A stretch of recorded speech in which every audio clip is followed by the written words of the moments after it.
Hi friends, ನಮಸ್ತೆ ಎಲ್ಲರಿಗೂ. ಇವತ್ತಿನ ರೆಸಿಪಿ ಬಂದು ಮೆಣಸಿನ್ಕಾಯಿ ಬಜ್ಜಿ ಯಾವ ರೀತಿ ಮಾಡಬೇಕಂತ ನಿಮಗೆ ತಿಳಿಸ್ತಾ ಇದ್ದೀನಿ. ಕಡಲೆಬೇಳೆ ಹಿಟ್ಟು ತೊಗೋಬೇಕು. ನಾವು ಕಡಲೆಬೇಳೆನ ಗಿರಣಿಗೆ ಹಾಕ್ಸ್ಕೊಂಬಂದು ಮನೆಯಲ್ಲೇ ರೆಡಿ ಮಾಡ್ಕೊಂಡು ಇಟ್ಕೊಂಡಿರ್ತೀವಿ. ಮೊದಲಿಗೆ ಎಲ್ಲ ಕಡಲೆಬೇಳೆನೂ ಚೆನ್ನಾಗಿ ಅಂದರೆ ಜರಡಿ ತಗೊಂಡು ಎಲ್ಲ ಸೋಸಬೇಕು. ಆಮೇಲೆ ಸೋಸಿದ ಮೇಲೆ ಒಂದು ಪಾತ್ರೆಯಲ್ಲಿ ಹಾಕಿ ಅದಕ್ಕೆ ಫಸ್ಟು ಉಪ್ಪು, ಸೋಡಾ ಪುಡಿ, ಹಾಗೆ ಅಜಿವಾನ ಎಲ್ಲವನ್ನು ಹಾಕಿ ಚೆನ್ನಾಗಿ ಮಿಕ್ಸ್ ಮಾಡಬೇಕು. ಹಾಗಾಗಿ ಒಂದು ಸ್ವಲ್ಪ ಬಿಸಿ ಎಣ್ಣೆ ಹಾಕಬೇಕು. ಈ ಬಜ್ಜಿಗೆ ಸ್ವಲ್ಪ ಜಾಸ್ತಿನೇ ಕಾಯಿಸಿ ಜೋರಾಗಿ ಕಾಯಿಸಿದ ಮೇಲೆ ನಾವು ರೆಡಿ ಮಾಡಿಟ್ಟ ಮೆಣಸಿನ್ಕಾಯಿ ಬಜ್ಜಿಗೆ ಮೊದಲು ಚೆನ್ನಾಗಿ ಕಾಯಿಸಿದ ಎಣ್ಣೆಗೆ ಇದಕ್ಕೆ ಹಾಕಬೇಕು. ಚೆನ್ನಾಗಿ ಒಂದು 2-3 ಸ್ಪೂನೊಟ್ಟು ಹಾಕಿ ಸ್ವಲ್ಪ ಬಿಸಿ ಆರಿದ ಮೇಲೆ ಕೈಯಿಂದನೇ ಚೆನ್ನಾಗಿ ಎಲ್ಲವನ್ನು ಮಿಕ್ಸ್ ಮಾಡಬೇಕು. ಮೊದಲೇ ಎಲ್ಲ ಒಣ ಪದಾರ್ಥಗಳೆಲ್ಲ ಎಣ್ಣೆ ಮತ್ತು ಉಪ್ಪು, ಸೋಡಾ ಪುಡಿ ಮತ್ತು ಅಜಿವಾನ ಅಂದರೆ ಓಂಕಾಳು ಎಲ್ಲವನ್ನು ಚೆನ್ನಾಗಿ ಮಿಕ್ಸ್ ಮಾಡಿ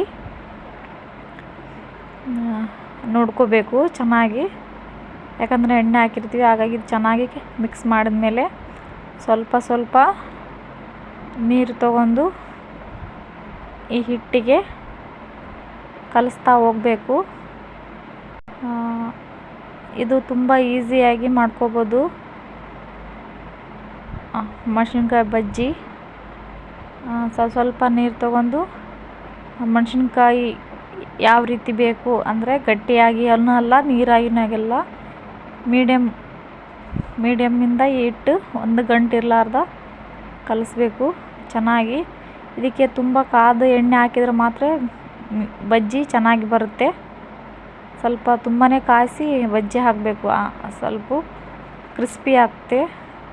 ಆಮೇಲೆ ಚೆನ್ನಾಗಿ ಕಲಸಿ ಗಂಟಿರಲಾರ್ದ ಈ ಕಡಲೆಬೇಳೆ ಹಿಟ್ಟು ಒಂದು ಹದಕ್ಕೆ ತರಬೇಕು ಎಲ್ಲ. ಅಂದರೆ ಹಿಂಗೆ ಹಾಕಿದ ತಕ್ಷಣ ಸೋರಬಾರ್ದು, ಚೆನ್ನಾಗಿ ಗಟ್ಟಿಯಾಗಿ ಬೀಳಬೇಕು. ಹಾಗಾಗಿ ಚೆನ್ನಾಗಿ ಕಲಸಿ ಒಂದು 10 ನಿಮಿಷ ಹಾಗೆ ಮುಚ್ಚಿಡಬೇಕು. ಇದನ್ನು ಒಂದು 10 ನಿಮಿಷ ಹಿಟ್ಟೆಲ್ಲ ಚೆನ್ನಾಗಿ ನೆನಬೇಕು. ಹಾಗಾಗಿ ಒಂದು 10 ನಿಮಿಷ ಮುಚ್ಚಿಡಬೇಕು ಒಂದು ಸೈಡು. ಇದು ರೆಡಿ ಆಗೋ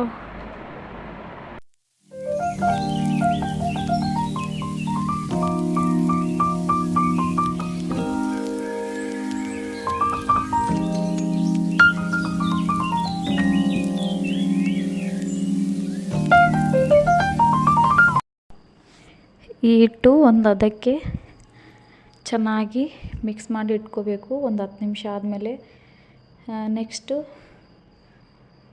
ನಾವು ಮೆಣಸಿನ್ಕಾಯಿ ಅಂದರೆ ದಪ್ಪ ಮೆಣಸಿನ್ಕಾಯನ್ನು ತಗೊಂಡು ಚೆನ್ನಾಗಿ ತೊಳೆದುಕೊಂಡು ಆ ಮೆಣಸಿನ್ಕಾಯಿ ಮುಂದೆ ತೂಮಿರುತ್ತೆ. ಹಾಗಾಗಿ ಎಲ್ಲವನ್ನು ಚೆನ್ನಾಗಿ ಕೊಯ್ಯಬೇಕು, ಅಂದರೆ ಕಟ್ ಮಾಡಬೇಕು ಮೆಣಸಿನ್ಕಾಯಿ ಚೆನ್ನಾಗಿ. ಆಮೇಲೆ ಮತ್ತು ಕಡಾಯಿಗೆ ಎಣ್ಣೆ ಹಾಕಿ ಎಣ್ಣೆ ಬಿಸಿ ಆದಮೇಲೆ ಮೆಣಸಿನ್ಕಾಯಿ ಬಜ್ಜಿ ಹಿಟ್ಟಿನಲ್ಲಿ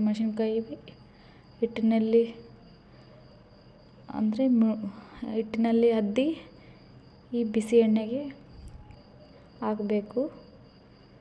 ನೋಡಿ ತಾವೆಷ್ಟು ಕ್ರಿಸ್ಪಿಯಾಗಿ ನಾವು ಹಾಕಿದ್ದು ಸ್ವಲ್ಪ ಹಿಟ್ಟಿನಿಂದ ಹಾಕಿದ್ದೀನಿ, ಬಟ್ ಜಾಸ್ತಿ ಉಬ್ತಾ ಇದೆ. ಯಾಕಂದರೆ ಬಿಸಿ ಎಣ್ಣೆ ಹಾಕಿದ್ದೀವಲ್ಲ, ಹಾಗಾಗಿ ಚೆನ್ನಾಗಿ ಕ್ರಿಸ್ಪಿಯಾಗಿ ಬರುತ್ತೆ.